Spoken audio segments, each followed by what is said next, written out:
Bonjour. Dans cette vidéo, la 7e de la série, j'ai décidé de vous parler de la confiance en soi. Attention, je ne donnerai pas de recette miracle, mais, comme à mon habitude, je vous expliquerai son mécanisme pour que vous puissiez l'utiliser. Le but de cette série est de vous expliquer le plus simplement possible les capacités qu'il va vous falloir pour créer. J'en profite pour préciser qu'une capacité maîtrisée devient, dans le monde professionnel, une compétence, et que beaucoup de compétences sont transférables d'un domaine à un autre. Par exemple, si vous travaillez votre créativité pour votre couture, vous serez obligatoirement plus créatif dans votre vie au quotidien et au travail aussi.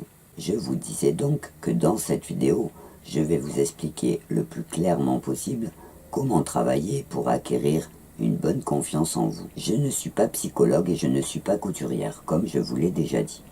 Par contre, je suis aujourd'hui formée et diplômée comme technicienne du projet dans l'animation. J'ai donc suivi un cursus pédagogie et relations humaines important qui me permettent d'animer des ateliers avec différents publics. Dans mes vidéos, je vous donne des explications techniques, parce que c'est quand on sait comment marche un mécanisme qu'on peut apprendre à s'en servir et mieux le comprendre.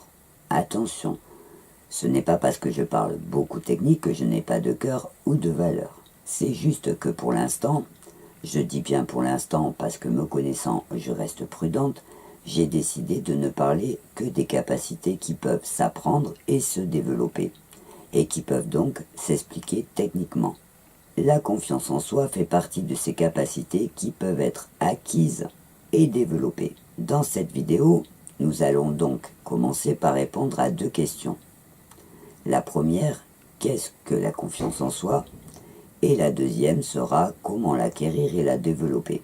Je précise que je ne vous parlerai de la confiance en soi que dans le domaine qui nous intéresse, la création. Mais, tout comme les compétences sont transférables, connaître le mécanisme de la confiance en soi vous permettra de vous en servir dans d'autres domaines.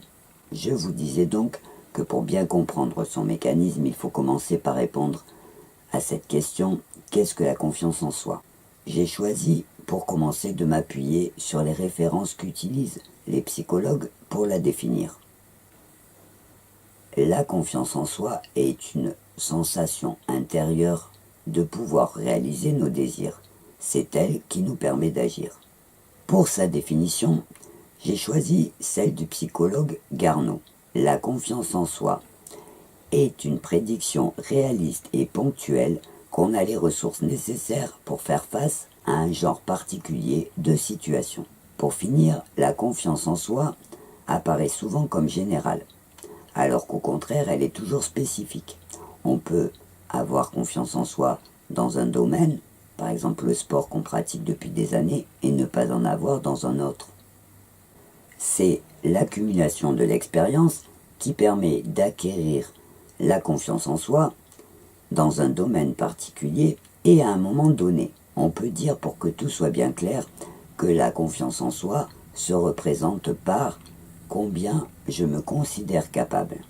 Et je rajouterai, pour finir avec cette question, qu'on se sent capable quand on sait qu'on sait le faire.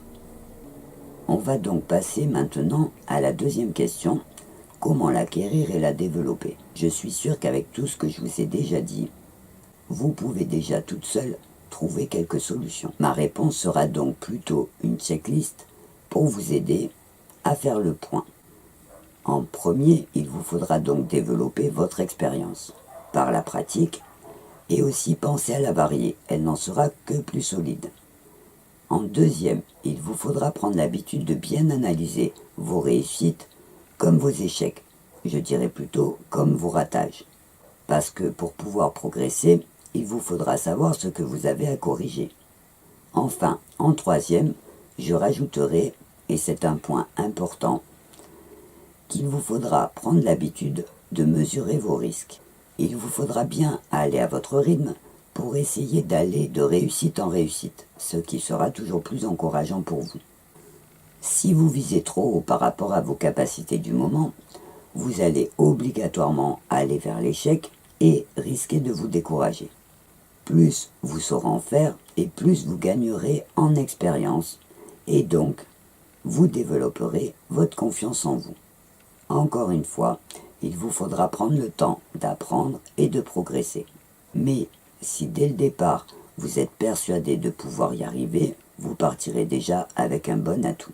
Attention aussi de bien faire la différence entre la confiance en soi et l'estime de soi, qui sont deux choses très différentes. La confiance en soi correspond, on l'a vu, à combien vous vous sentez capable, alors que l'estime de soi se représente plus par le combien vous vous considérez comme valable, ce qui n'a absolument rien à voir. En créant, vous allez vous valoriser, donc vous améliorerez votre estime. Mais en cas de gros manque, il vous faudra une approche plus psychologique et beaucoup plus générale. Dans cette vidéo, comme dans toutes les autres, j'ai choisi de parler que de ce qui nous intéresse. Je n'ai par exemple pas parlé des causes du manque de confiance en soi.